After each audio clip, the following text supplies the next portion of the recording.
In this chapter, Mind Your Own Business, Kiyosaki introduces a mindset shift. Instead of spending your life working to make someone else rich, like your company, you should focus on building your own financial independence. Minding your own business doesn't mean starting a company right away. It means taking responsibility for your financial future by investing in things that make money for you over time, rather than relying solely on a paycheck. The big takeaway is that most people confuse working for money with building wealth. Rich Dad's advice is to use your job as a stepping stone. Earn money from it, but then put that money to work by investing in your own financial business.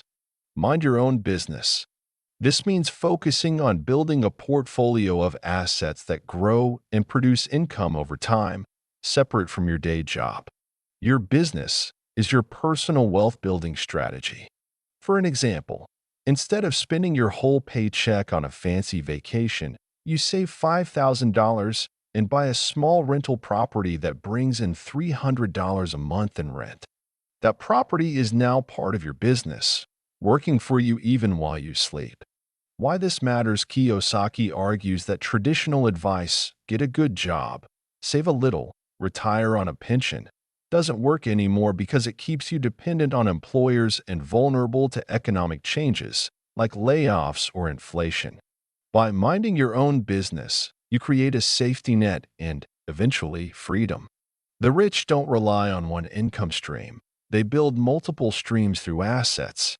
Detailed examples. Let's walk through some scenarios to make this concrete. Poor Dad's approach situation. John earns $60,000 a year as a teacher.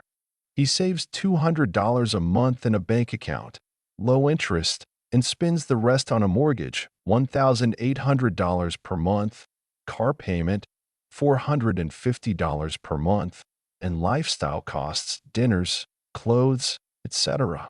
He believes his house is his biggest investment. Problem: his house isn't making him money, it's costing him. If he loses his job, he's in trouble because he has no income-producing assets. He's working for the bank, wink with a frown, paying interest, and his employer, not himself. Rich Dad's approach situation. Sarah also earns $60,000 a year as a graphic designer.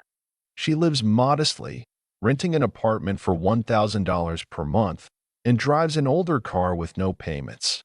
She saves $1,000 a month and uses it to buy assets. Action. After a year, she has $12,000 saved. She invested in a duplex 2-unit house with a $10,000 down payment. She lives in one unit and rents the other for $800 per month. The tenant's rent covers most of her mortgage, $900 per month, so she's building equity and paying almost nothing to live. Later, she buys a few shares of a stock that pays a $50 per month dividend. Result: Sarah now has two assets, wink with a frown, rental income and dividends, working for her. Even if she quits her job, she has money coming in. She's minding her own business, her wealth grows while she works on other things. How to start minding your own business. Practical steps. Learn about money.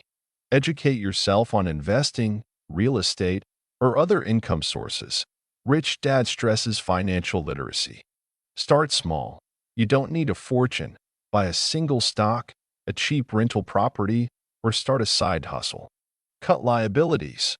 Avoid spending on things that drain your money. For an example, luxury cars or big loans, unless you have assets to support them. Think long term. Focus on assets that grow over time, not quick fixes.